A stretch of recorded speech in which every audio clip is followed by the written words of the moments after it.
stem cells, they have self-regenerative capacity, so they have a great role in regenerative medicine also.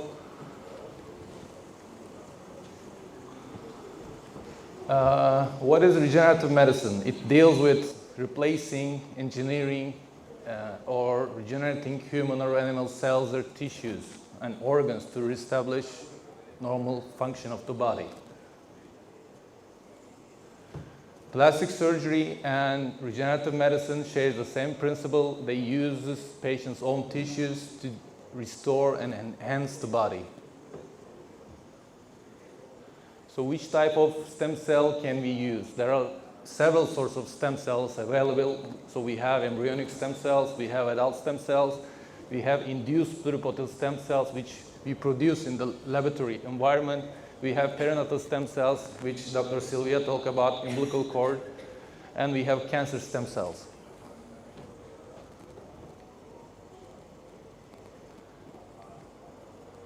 So as you see, the egg is fertilized here, the totipotent stem cells get transformed into anything in the body.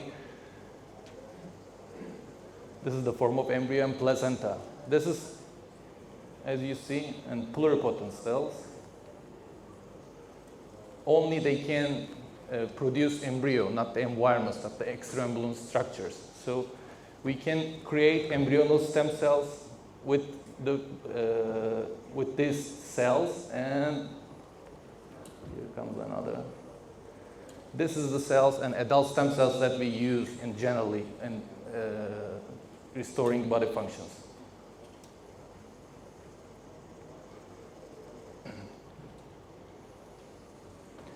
Embryonic stem cells, they have a huge potential in the field of tissue engineering, but they have some drawbacks, some ethical issues, because we kill embryo to take these cells, so we cannot use them on regenerative medicine. Only we can use adult stem cells.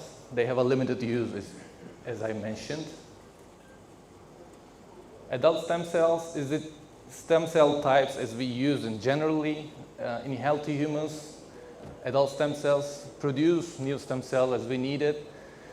And we have lots of types of stem cells, mesenchymal stromal cells. They create connective tissue. They can transform into connective tissue, bones, and cartilage. We have hematopoietic stem cells that transform into blood cells. We have neural stem cells that transform into central cells of nervous system. And we can isolate mesenchymal stem cells from developed tissues. They are multipotent. They are very useful cell population in regenerative medicine, and they are relatively easy to isolate. They have a multi-origin differentiation, and there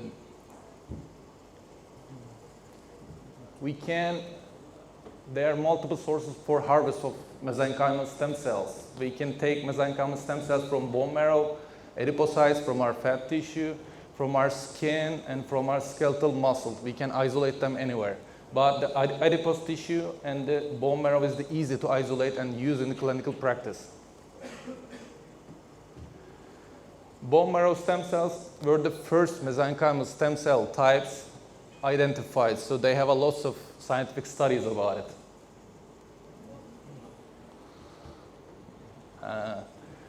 But adipose tissue type stem cells,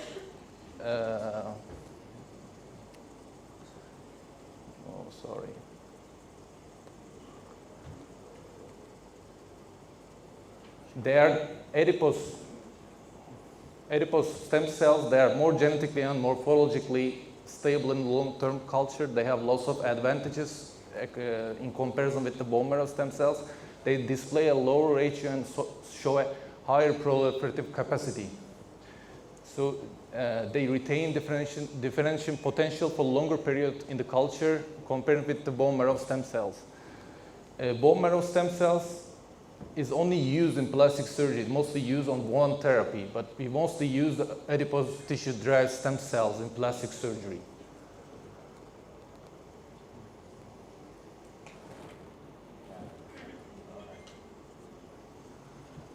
Yeah, they have a similar differentiation potential to other type of mesenchymal stem cells. They have a high yield of isolation rate in comparison with the bone marrow stem cells.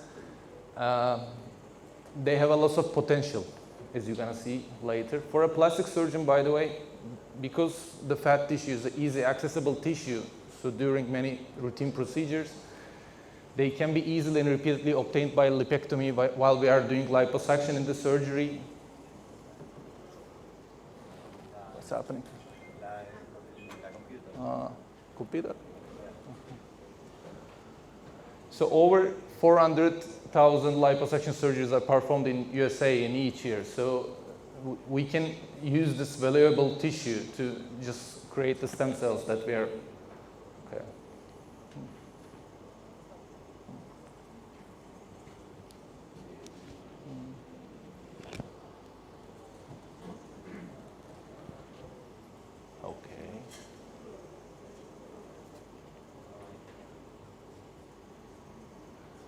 SCF, which is called stromal vascular fraction, is a component of lipoaspirate which we take from adipose tissue. So we create the SCF. SCF is the valuable component of the which contains stem cells. So in 2001, Zook et al. Just discovered the SCF during processing with collagenase in adipose tissue. They found a large number of cells, which is known. They tell as stromal vascular fraction. In this SVF, there is stem cell precursors such as adipose tissue-derived stem cells and mesenchymal and anterior progenitor cells. This is the valuable part of the, which is contained, valuable part of the adipose tissue which contains stem cells. So what is the benefits of SVF? So it contains endothelial progenitor cells and adipose tissue-derived stem cells. It has beneficial effects when it's transplanted in the radiation-damaged tissue. It just improves angiogenesis and neovascularization when injected on healthy tissues.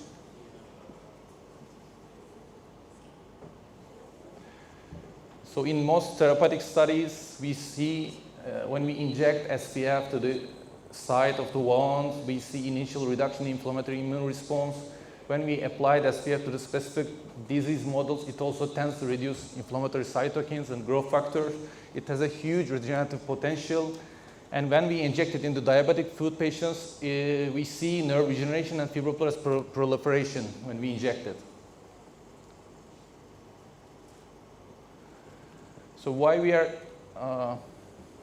why we are just giving the whole adipose tissue to the patient, but so why we bother to take and create the SPF? Imagine we are on a diet, so we have a pasta with cheese and meat. The only product we are allowed to eat on the diet is the meat. So we want the SPF, we want the volume portion. So what we need to separate the meat from cheese and pasta? The end product of the SPF is not the naturally occurring substance in the fat tissue, in the adipose tissue. So although these stem cells are present in the adipose tissue, they are not co-located, they are dispersed. So what we are going to do, we are going to create the SPF with some kind of enzyme treatment. So where we can take fat from any region. So this is, I'm doing taking fat from a patient. First, I'm injecting local anesthetic solution in order to prevent bleeding from the patient.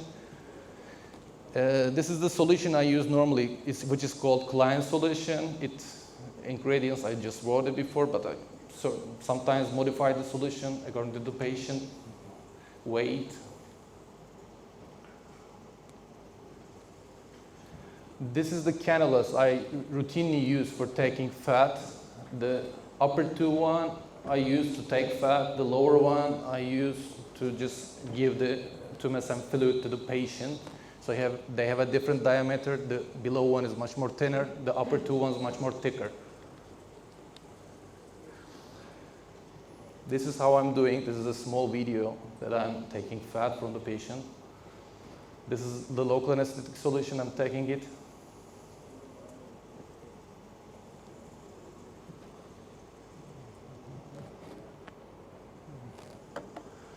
And I'm injecting local anesthetic to the patient.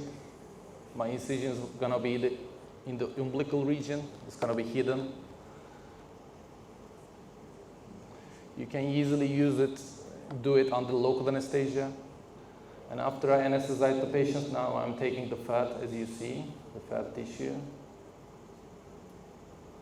It's a relatively easy procedure and comfortable.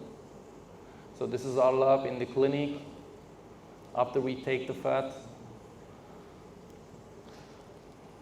we add 40 milliliters of Ringier lactate to the fat and just shake for 10 minutes in the shaker. And after that, we put it in centrifuge device.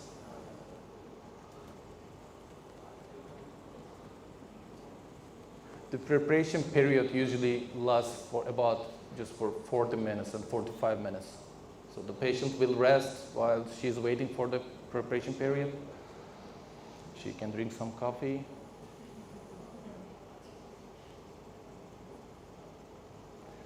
Now, below is the SPF portion. We take it and then we put it in another vial.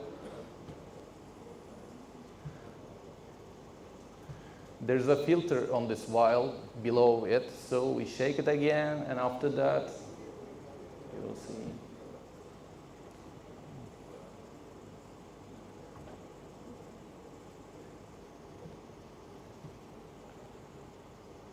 After that, we drain the excess water. Okay. Yeah, we drain it. There's a filter below in this vial, so as you can see, this is the SPF. I'm injecting to the patient for skin rejuvenation, so for anti-aging purposes.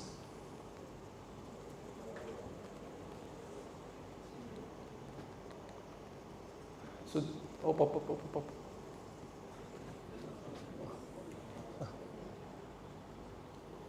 Okay. This is another region that I'm taking fat. You can take fat from anywhere. Woman always wants to take fat from different regions, so this patient has a fat accumulation here, so she wants me to take fat from this region, so this is another type of examples. Just giving the tumescent fluid to make the pain management. Of course, I'm taking from the both sides because you cannot take fat from just only one leg. It creates an asymmetry.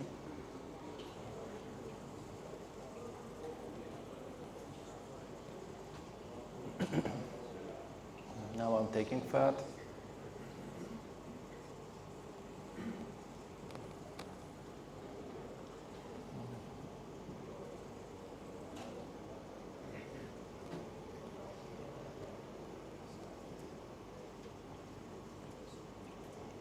This is the derma roller. First I do derma roller for the skin to be ready, and then I'm injecting the SPF right now. Relatively easy to do under local anesthesia. Okay. And bone marrow stem cell, I'm not using it too frequently, but I use it on wound patients. It's relatively easy to do in comparison with the adipose tissue harvest. So we can take bone marrow stem cells from anterior superior iliac spine, posterior superior iliac spine, and tibia. It's really good for wound management and the open wounds. Also, we have exosomes. In recent years, exosomes have gained attention as a strategy for accessing the therapeutic effects and cells without risk of complications for taking fat or taking bone marrow stem cells. There are more than 25,000 scientific studies published so far. So they are small vesicles, so they found nearly all cell fluids in the body. So they are relatively easy to do. They have been found and secreted by most cell types, including immune cells, neuronal cells, epithelial cells, endothelial cells, embryonic cells. All cells and also plants secrete exosomes to communicate between each other. So they have a lot of potential in the future.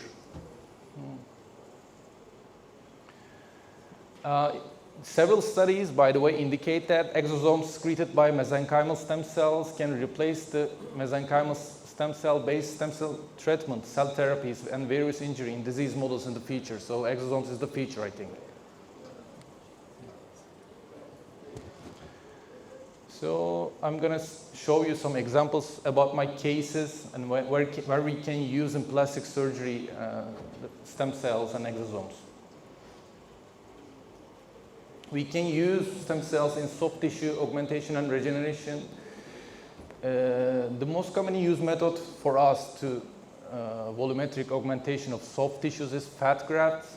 So there is a variable rate of persistence after fat graft. What we can do, it's difficult to keep the fat graft permanent at an optimum level. So SPF, which creates a neovascularization, so it increase when we do fat graft with SPF, we increase the graft permanence. So the fat grafts will be born permanent after the procedure. And we see decrease in side effects such as fibrosis and kiss formation of fat grafts also. So this is 72 years old woman. I just only did one session of fat graft and SPF injection. I did nothing also. This is 2 months after the procedure. So she have a loss of. This is also 74 years old woman. I did blepharoplasty also, and also SPF injection and fat grafts. Yeah, the photos are different, but she is happy. This is 3 months later. Okay, sorry. It's stuck. This is, oh, okay. This is 60 years old woman. I did blepharoplasty, fat graft, and then just a little bit chin filler before this photo. So this is 3 months after the procedures.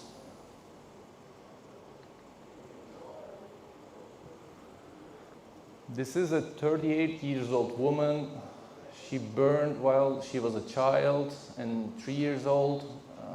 This is the scar that she has. Do we have a laser or something like that? Laser?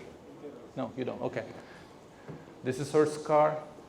She burned when she was 3 years old.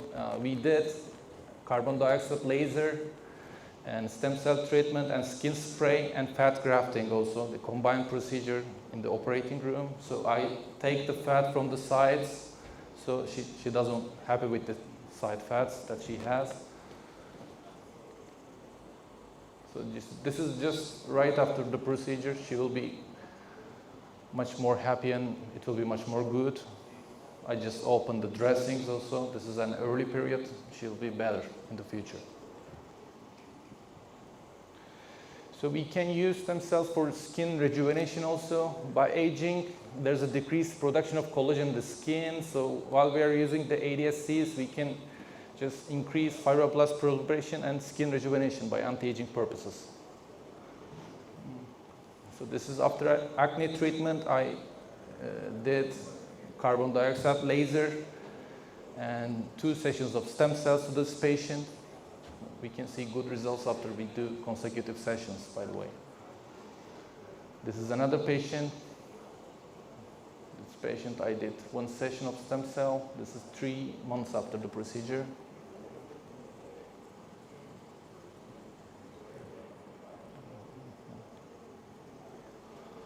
We can also use stem cells in treatment of vitiligo and hypopigmented scars. This is the combination of phototherapy and stem cell treatment. The left one we use phototherapy also. The right one we use phototherapy also. So in the treatment of vitiligo and hypopigmented scars, we can use stem cells also. This is a 22 years old woman patient, which is hurt after gas explosion. She had multiple injuries. She has a frozen neck. So what we did lots of surgical procedures, Z-plasties, also fat grafts and stem cell injections more than 3 times. This is her after lots of physiotherapy, by the way, after 3 years of, after we start the treatment with the stem cells. This is an 11-year-old male patient who is suffering after explosion. This is a difficult case also. He has a frozen neck, by the way. He cannot just move his neck. After multiple procedures, skin grafts, and also eyebrow transplantation, this is what we can do best about him.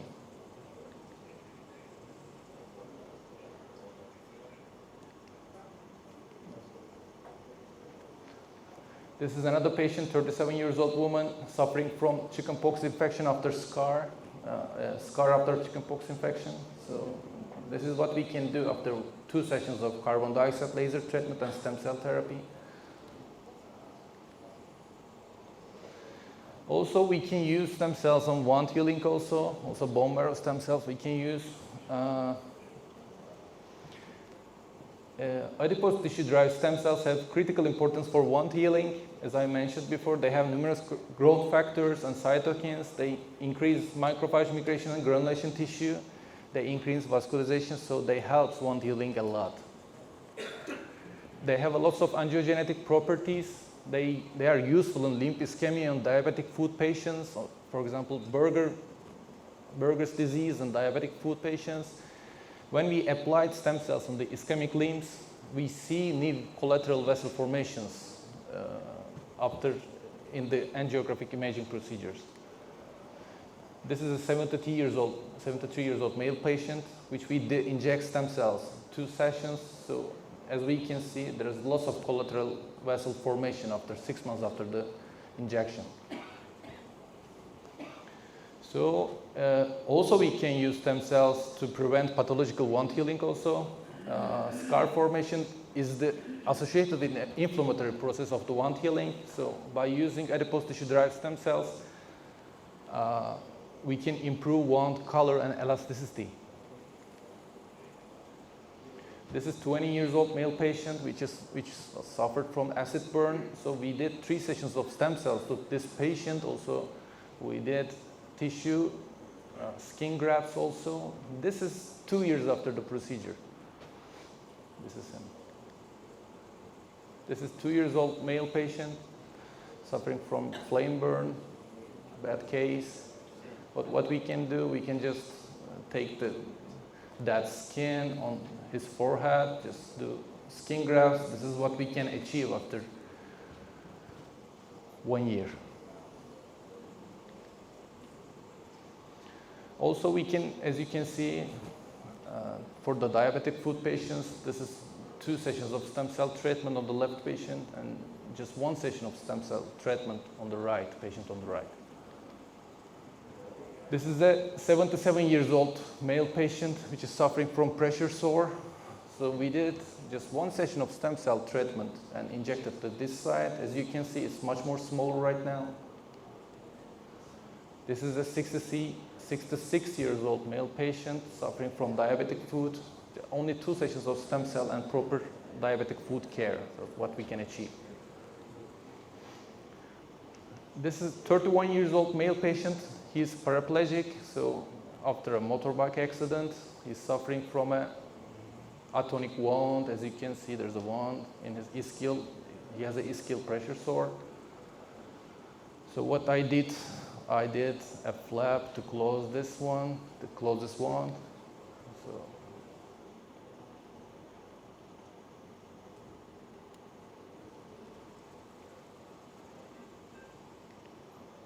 after the operation, the wound is opened again. Sometimes these wounds are a little too hard to just close it at one time. So what we did in the second session, I did a small surgical procedure that I combined stem cells also.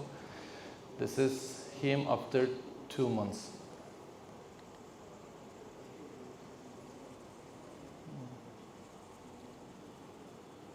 Also, we can use stem cells for hair regeneration.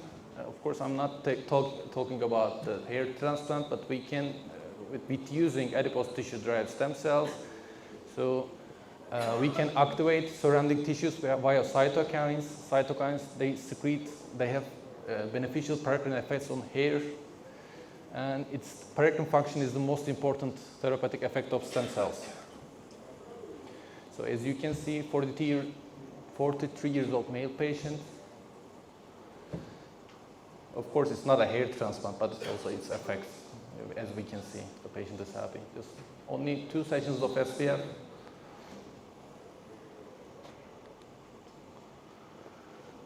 Also, we can use stem cells for peripheral nerve regeneration.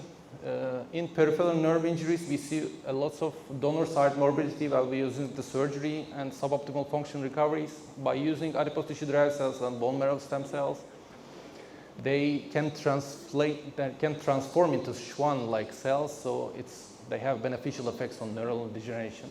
So this is a 50-year-old woman patient which is suffering from facial paralysis after brain tumor. This is what we can achieve after 1 session of stem cell and Botox treatment and fat grafts also. This is a different case I joined in 1 year ago. This is one of a lifetime experience for me. I just want to share it with you. This is a conjoined twin case that we planned it for just 1 year, as you can see.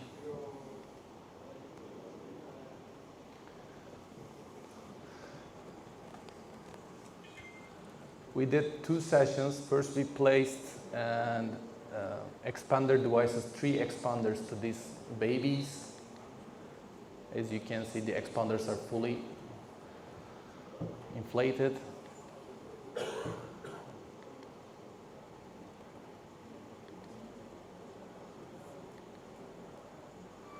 This is the 3D printed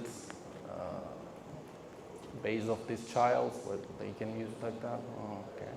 And this is after we separated on the 2 sessions. This is one of a lifetime experience for me too. That's why I wanted to share with you. So this is the team that were responsible for this big operation.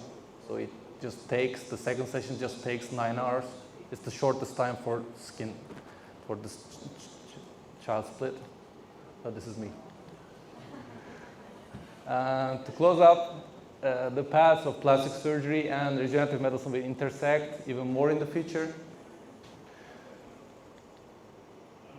Maybe in the future, this is a 4D printer, so we can, by using these devices, we can create our own organs and organoids in the future. So there's a big future waiting for us.